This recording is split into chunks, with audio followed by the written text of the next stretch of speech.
Welcome back in my class once again. Now, in this video, I am present here with a new chapter of Hindi व्याकरण part 8 और इस part का नाम है भाषा in English language. Through this video we will discuss about भाषा। हम लोग भाषा के बारे में कुछ बात करेंगे, कुछ सीखेंगे। भाषा क्या है, भाषा इन इंग्लिश लैंग्वेज। भाषा का मतलब क्या होता है, भाषा किसे कहते हैं? तो भाषा का मतलब होता है कि भाषा जो है एक भाषा का शाब्दिक अर्थ होता है प्रकट करना, बताना, कहना। और यह भाषा जो है भाष धातु से बना है। किस धातु से बना है? भाष धातु से। भाष धातु, भाषा जो है भाष धातु से बना है जिसका अर्थ होता है प्रकट करना। इसका क्या अर्थ होता है? इसका अर्थ होता है प्रकट करना। प्रकट, हम क्या प्रकट करते हैं? भाषा का उपयोग करके हम अपने विचारों को प्रकट करते हैं, अपने बातों को किसी दूसरे तक पहुंचाते हैं, अपने बातों को रखते हैं, अपने बातों को रख सकते हैं। ठीक है। भारत में, हमारे देश में बहुत तरह की भाषाएं बोली जाती है, बहुत तरह का भाषा यूज होता है।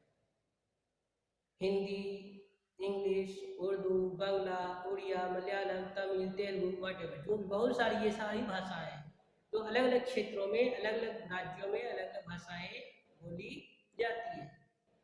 हम लोग इसलिए भाषा का उपयोग हम लोग अपनी भावनाओं को, अपने विचारों को प्रकट करते हैं, दूसरों तक पहुंचाते हैं। तो अपनी बातों को दूसरों तक पहुंचाने के लिए जिस माध्यम का हम लोग उपयोग करते हैं, अपने विचारों को प्रकट करने के लिए हम जिस माध्यम का उपयोग करते हैं, उसे हम लोग क्या करते हैं? भाषा कहते हैं। भाषा जो है भाष धातु से बना है। ठीक है। तो अब ये तो हम लोगों ने समझा कि भाषा क्या है। अब भाषा को हम दूसरे तक कितने तरीके से पहुंचा सकते हैं? तो भाषा को हम दूसरों तक अगर हम जितने तरीके से पहुंचा सकते हैं, उसे हम लोग भाषा के भेद बोलते हैं। क्या बोलते हैं? भाषा के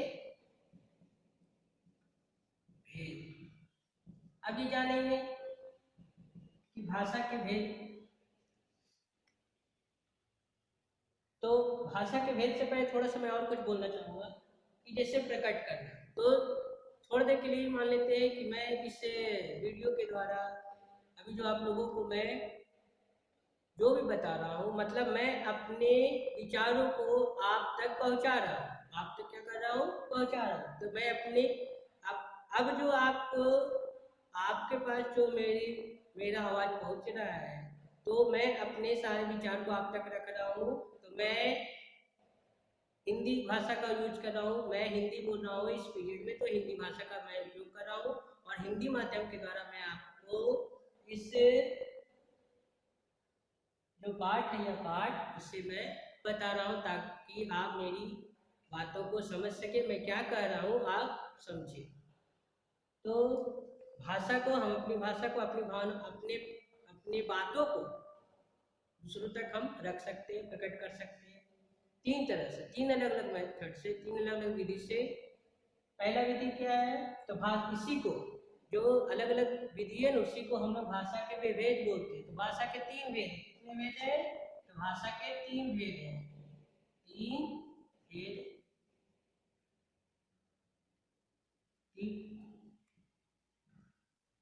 तीन भेद है। अब जानेंगे कौन कौन भेद है। तो पहला जो भेद है वह है क्या? वह है लिखित भाषा। लिखित भाषा मतलब क्या हो गया?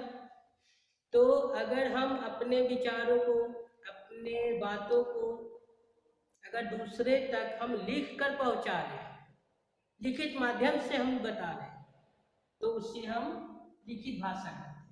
क्या कहते हैं? लिखित भाषा कहते हैं। अगर हम अपने बातों को दूसरों तक पहुंचाने के लिए हम पेपर पेन यूज कर रहे हैं, पेपर पे कुछ लिख कर भेज रहे हैं, तो हम उसे लिखित भाषा कहते हैं। जैसे अभी मैं आप ही लोग देख रहे हैं कि मैं बोलने के साथ साथ मैं इस बोर्ड पर लिख भी रहा हूँ, तो लिख रहा हूँ तो मतलब क्या, मैं अपने बातों को, अपने विचारों को आपके सामने मैं लिख कर प्रकट कर रहा हूँ, ताकि आप उसे और अच्छे से समझे कि सर ने क्या लिखा है, सर ने बोर्ड पे क्या लिखा है। तो ये हो गया क्या? ये हो गया लिखित भाषा। क्या हो गया? लिखित भाषा।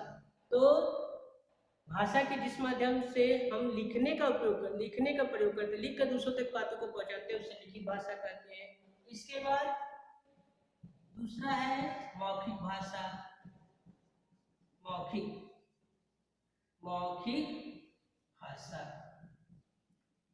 मौखिक भाषा मतलब ओरल। अगर मैंने आपसे कोई क्वेश्चन पूछा और उसका उत्तर आपने बिना लिखे ओरल ही दिया, ओरल टेस्ट लेते तो ओरल आप लोग जवाब देते हैं ना, तो उसे कहते हैं मौखिक भाषा। जब हम कुछ आपसे पूछे और बगैर बिना लिखे, बिना पेपर पेन यूज किए अगर आप मुझे डायरेक्ट आंसर दे रहे हैं, ओरल आंसर दे रहे हैं, दैट इज कॉल्ड द मौखिक भाषा। मतलब हम जब सीधा डायरेक्टली अगर हम बोलकर अपनी बातों को दूसरों तक पहुंचाते हैं तो उसे मौखिक भाषा कहते हैं। ठीक है। और लास्ट है, आखिरी क्या है? आखिरी है सांकेतिक भाषा। सांकेतिक भाषा का मतलब हो गया साइन लैंग्वेज। क्या बोलते हैं इसको? SIGN, sign language. Sign language मतलब अगर हम अपने बातों को प्रकट करने के लिए, अपने बातों को दूसरों को कहने के लिए, बताने के लिए इशारों में बात करते हैं, इशारे से बात करते हैं, फेस एक्सप्रेशन से बात करते हैं, हाथ के एक्सप्रेशन से बात करते हैं, वो अपने बॉडी लैंग्वेज यूज करते हैं, मुंह यूज नहीं करते, चुप रहते हैं। लेकिन हम अगर फेस एक्सप्रेशन से, अपने आंखों से और अपने हाथों से, अपने बॉडी लैंग्वेज से अगर हम किसी दूसरे को अपनी बातों तक पहुंचाते हैं, प्रकट करते हैं, तो उसे हम सांकेतिक भाषा कहते हैं, उसे साइन लैंग्वेज कहते हैं। क्या कहते हैं? साइन लैंग्वेज कहते हैं। जैसे फॉर एग्जांपल किसी ने मुझसे पूछा, किसी स्टूडेंट ने मुझसे क्लास में पूछा कि सर मैं बाहर जा सकता हूँ, उसने मुंह से मुझे बोला, उसने मौखिक यूज किया, मौखिक भाषा यहाँ यूज किया। अब मैं कुछ बिजी हूँ तो मैंने उससे बोला, इसका मतलब क्या? अगर मैंने हाथ को इस तरह से दिखाया, इसका मतलब मैंने संकेत दिया कि हाँ वो समझ गया कि अब वो सर बोले हाँ ठीक है तुम जाओ। किसी ने पूछा डोर पर आकर, दरवाजे पर आकर बोला सर मैं आई कम इन सर, मैं कुछ दूसरे काम में बिजी हूँ, तो मैंने मुंडी हिला दिया, अपना सर हिला दिया या ऐसे करके बुलाया, तो इसका मतलब ये हो गया कि मैंने उसे अपने हाथ से ही इशारा कर दिया कि हाँ तुम अंदर आ सकते हो, या मैंने ऐसे किया तो मतलब वो समझ गया कि हाँ सर बोले आप अंदर आ जाइए। तो ये तीन विधि द्वारा, इन तीन तरीकों से हम अपनी बातों को, अपने जो मैं कहना चाहता हूँ अगर हम दूसरों तक पहुँचाते हैं, दूसरों तक प्रकट करते हैं, तो उससे हम क्या कहते हैं?